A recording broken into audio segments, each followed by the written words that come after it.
turn now to the occupation, which is surrounding that red house in North Portland, and it continues on this evening. In fact, we want to show you where it is on the map there in Portland.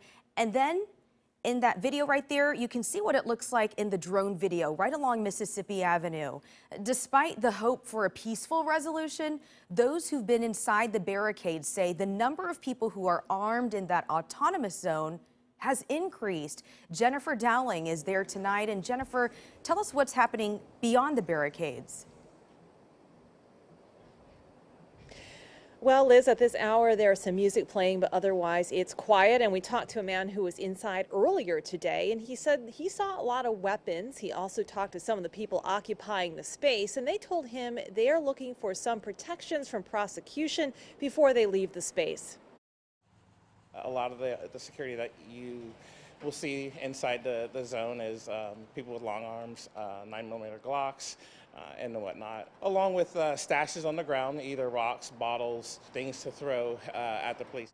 Gabe Johnson traveled into the autonomous zone to speak to people connected to the occupation. One of the things that I saw immediately when I went in was just how fortified it was.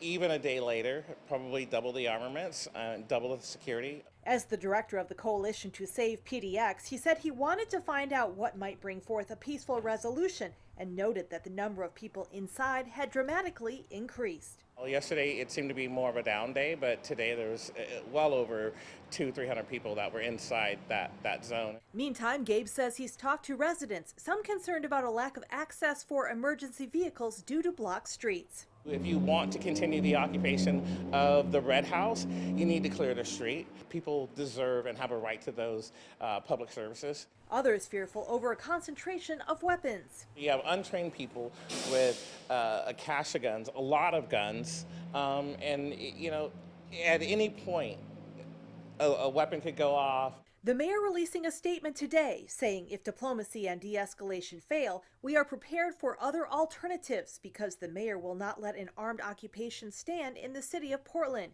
Gabe says he eventually talked to two women who said they could speak on behalf of the Kinney family about what activists might want in order to de-escalate. One of the things that they wanted was a letter from PPB stating that anyone that's in the autonomous zone will not be arrested or prosecuted if they start to take down the barricades. And Chuck Lavelle, the police chief in Portland, also issued a statement today saying we are pursuing all available efforts to de-escalate this situation. He says the closure is illegal and is a threat to public safety. Everyone in the community has a concern here. The street must be reopened and weapons must be put away. So he issued that statement today, along with the mayor's statement, who also went on to say that he will not tolerate any threats in the community. And he said that includes any threats to the Kinney family as well. Back to you in the studio. All right.